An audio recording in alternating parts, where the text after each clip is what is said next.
मैं भारत को भारतीयता की मान्यता के आधार पर फिर से खड़ा करना चाहता हूं, उस काम में लगा। एक सबसे महत्वपूर्ण बात जो इस देश में कही जाती थी, जिसको करीब करीब हर बड़ा क्रांतिकारी नेता कहता था, गांधी जी भी उसको कहा करते थे।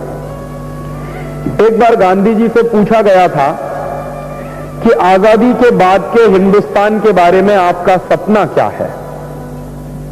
एक विदेशी पत्रकार था, उसने पूछा था बापू से कि जब आजादी मिल जाएगी भारत को तो कैसा हिंदुस्तान का कल्पना, कैसी हिंदुस्तान की कल्पना आपके मन में है।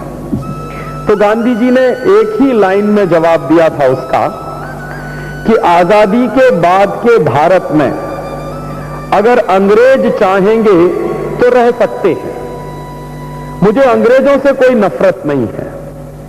अंग्रेज चाहेंगे तो हिंदुस्तान के मेहमान बनकर रह सकते हैं, लेकिन अंग्रेजियत नहीं रहेगी।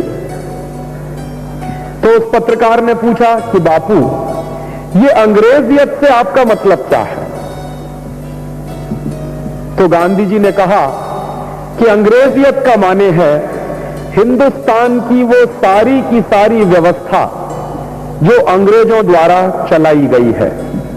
उदाहरण के लिए, अंग्रेजों की चलाई हुई शिक्षण पद्धति को गांधी जी अंग्रेजियत मानते थे। अंग्रेजों की चलाई हुई न्याय पद्धति को गांधी जी अंग्रेजियत मानते थे। अंग्रेजों की चलाई हुई शासन पद्धति को गांधी जी अंग्रेजियत मानते थे। अंग्रेजों की चलाई हुई पार्लियामेंट्री डेमोक्रेटिक सिस्टम को गांधी जी अंग्रेजियत मानते थे। तो वो कहा करते थे कि जब अंग्रेज चले जाएंगे और स्वराज्य आ जाएगा तो हिंदुस्तान में ये कोई भी व्यवस्था नहीं चलेगी जो अंग्रेजों ने चलाई है, और आजादी के बाद हम इस देश में एक स्वदेशी की व्यवस्था चलाएंगे। गांधी जी के राम राज्य के सपने में सबसे मूल बात यही थी।